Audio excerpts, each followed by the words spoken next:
होगा आपके सामने खबरें देश प्रदेश आपके आसपास की पीएमटी न्यूज पहाड़ से मैदान तक। नमस्कार, आप देख रहे हैं पीएमटी न्यूज। खबरों की बुलेटिन में आपका स्वागत है। चलते हैं खास खबर की तरफ। आंगनबाड़ी कार्यकर्त्री मजबूर हुई है सड़कों पर उतरने के लिए। एक सोचनीय विषय है जो कि महिलाएं निसहाय, तलाकशुदा व विधवा अधिक संख्या में आंगनबाड़ी से जुड़ी हुई हैं और लगातार क्षेत्र में अपनी सेवाएं दे रही हैं। उन्हें दिन भर काम करने के बाद भी एक मजदूर के बराबर मजदूरी नहीं मिल पा रही है, जिससे उन्हें अपने बच्चों का भरण पोषण करने में बहुत ही असुविधाओं का सामना करना पड़ रहा है। वहीं अपनी मांगों को लेकर निसहाय महिलाओं को सड़कों पर उतरना पड़ रहा है। यह एक दयनीय स्थिति चुनाव से पूर्व हो रही है। इनका कहना है कि यदि हमारी मांगें पूरी नहीं की गई तो हमें काम बंद करना पड़ेगा और इसके लिए शासन प्रशासन जिम्मेदार होगा। आइए देखते हैं। मैं सविता रानी इस समय यहाँ विकास नगर ब्लॉक में मौजूद हूँ, जहाँ पर कि आप देख सकते हैं हजारों की संख्या में यहाँ आंगनबाड़ी कार्यकर्त्री जो यहाँ पर एकत्रित हुई। यहाँ पर उनकी समस्याएं देखिए कि जो वो मजदूरों की तरह काम कर रही है, लेकिन उनको मेहनताना उनकी मजदूरी भर भी नहीं मिल रहा है। वो इस चीज़ से बहुत ही परेशान है, क्योंकि वो सुबह निकलती हैं, सारा दिन क्षेत्र में काम करती हैं, एक मजदूर की तरह वो लगी रहती है, क्षेत्र को आगे बढ़ाने में सहयोग कर रही है, लेकिन उनकी मांगों को पूरा नहीं किया जा रहा है। उनका जो मानदेय है बहुत ही कम है और उस मानदेय को बढ़ाने के लिए ये अपनी मांगों को पूरा करना चाहती है कि जिससे इनकी घर की जो व्यवस्था है वो सही से चल सके और इनकी जो भी समस्याएं हैं उससे वो पूरी हो जाए।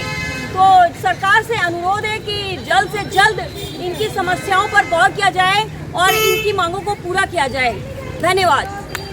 सरकार होश में आओ, होश में आओ, होश में आओ। धामी सरकार होश में आओ, होश में आओ, होश में आओ। होश में तुमको आना होगा, वरना तुमको जाना होगा। होश में तुमको आना होगा, वरना आवाज़ दो, आवाज़ दो। नहीं डरेंगे हुड़की से, नहीं डरेंगे हुड़की से। जी, ये जो आप यहाँ पर ब्लॉक में यहाँ पे इकट्ठा हुई हैं, यहाँ पे ये आंगनबाड़ी कार्यकर्त्री हैं सारी। हाँ जी। तो आपकी क्या समस्या है और किस लिए आप यहाँ पे एकत्रित हुई हैं? मैडम, हमारी समस्या एक छोटी सी है कि आपको बताइए, हम लोग मानदेय के ऊपर धरना कर रहे थे। ये हमारा काफ़ी समय से चला आ रहा है, पर सरकार को कुछ नहीं दिखाई दे रहा है। सरकार चाह रही है कि बस हम लोग कोल्हू के बैल की तरह काम करते रहे। हमारी बस सिर्फ मांग ये थी, हमारा 18,000 वेतन हो, क्योंकि एक जो मजदूरी करता है उसकी भी 700 रुपये दिन की दिहाड़ी है। तो हम भी ये चाह रहे थे कि हमारी भी 700 रुपये दिन की दिहाड़ी कर दीजिए, उसका टोटल 18,000 कर दीजिए। तो पर हम लोग कोल्हू के बैल की तरह लगे हुए हैं 150 रुपये में। तो हम लोगों का यही मोटिवेशन है, हमारा यही मुद्दा है कि हमारे 18,000 कर दी जाए। पहले तो इन लोगों को सोचना चाहिए कि हम इतना काम करती हैं, आंगनवाड़ी कार्यकर्ती BLO में है, पल्स पोलियो में है, जो मतगणना, जनगणना, पशु गणना, सारी गणनाएं तो हमको दे रखी है इन लोगों ने।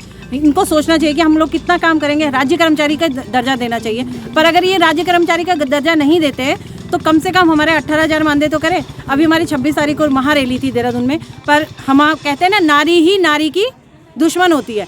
तो जो हमारी रेखा आर्य जी हैं, वो एक बार भी हमसे वार्ता के लिए भी नहीं आई। हमने ये नहीं कहा कि हमारा मानदेय आज बढ़ाओ, अभी बढ़ा दो, नहीं बढ़ता। ये भी विधानसभा में पारित होता है, पर उन्होंने हमारे लिए एक शब्द भी नहीं कहे। उन्होंने कहा कि नहीं, बहुत है, इनके लिए बहुत है। तो मैडम, हमारा तो कहना यही है कि हमारा मानदेय 18,000 होना चाहिए। मानदेय 18,000 नहीं होता है तो ये उग्र आंदोलन होगा। हम लोग बिल्कुल जो हमारे ये अभी इलेक्शन है, हम इलेक्शन का बिल्कुल बहिष्कार करेंगे, वोट बैंक बिल्कुल नीचे गिराएंगे। इन लोगों को यही हो गया ना, पूर्ण बहुमत की सरकार है, पर पूर्ण बहुमत की सरकार हमारे से ही है, हम महिलाओं से ही है, क्योंकि हमारे एक घर में 8 या 10 वोट है ही।